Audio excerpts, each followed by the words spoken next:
Perang Diponegoro atau disebut juga dengan Perang Jawa merupakan perang yang terjadi pada tahun 1825 sampai 1830. Sejarah mencatat bahwa Perang Diponegoro merupakan perang dengan korban yang sangat besar, yaitu ratusan ribu rakyat dari Jawa dan puluhan ribu dari Belanda.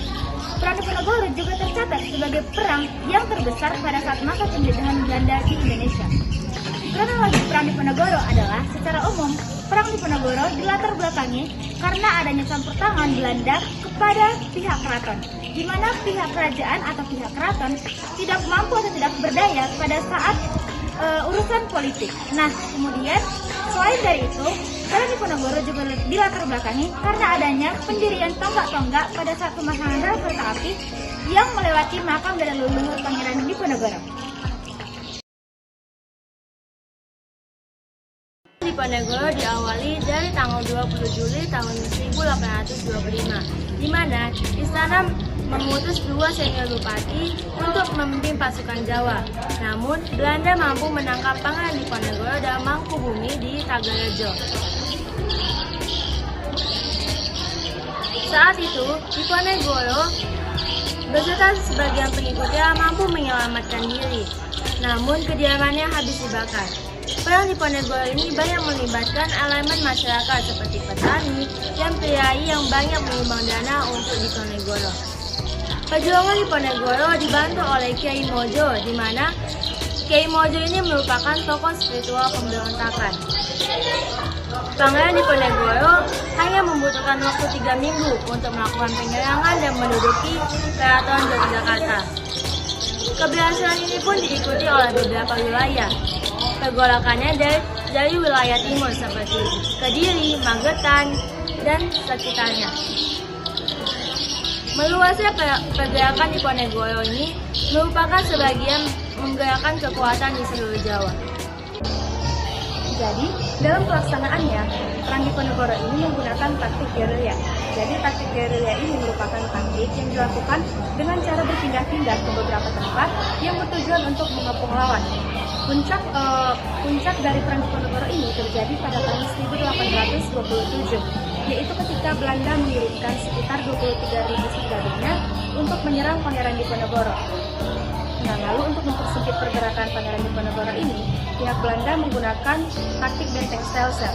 Jadi benteng Stelzer itu merupakan taktik yang digunakan dengan cara membangun beberapa benteng di beberapa wilayah Jawa yang strategis, seperti di Jawa Tengah dan di Jawa Timur.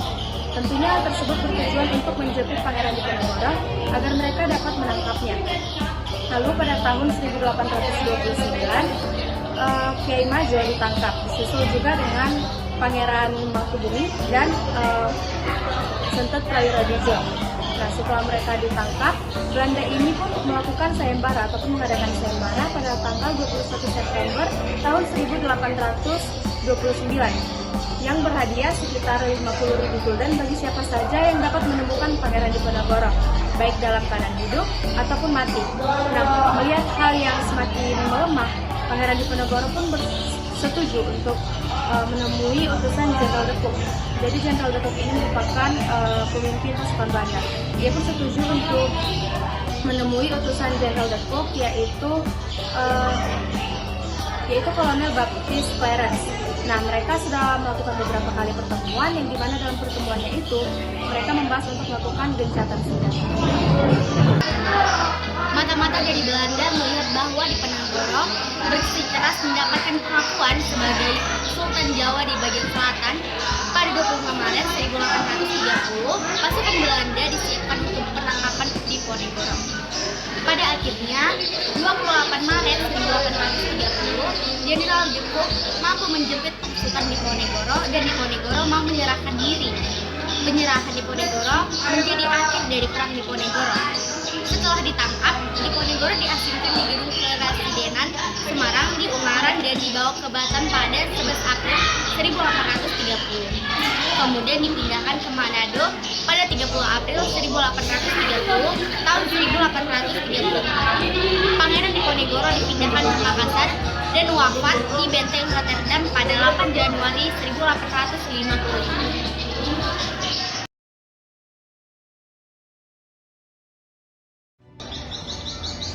Ada dampak ada beberapa dampak yang terjadi saat di Perang Diponegoro. Dampak yang pertama yaitu menyebabkan kurang lebih 200.000 korban jiwa dari penduduk Jawa. Dampak yang kedua menyebabkan sebanyak 8.000 korban tentara Belanda dan 7.000 serdadu pribumi yang membantu Belanda, dan juga raja dan bupati turut kepada Belanda.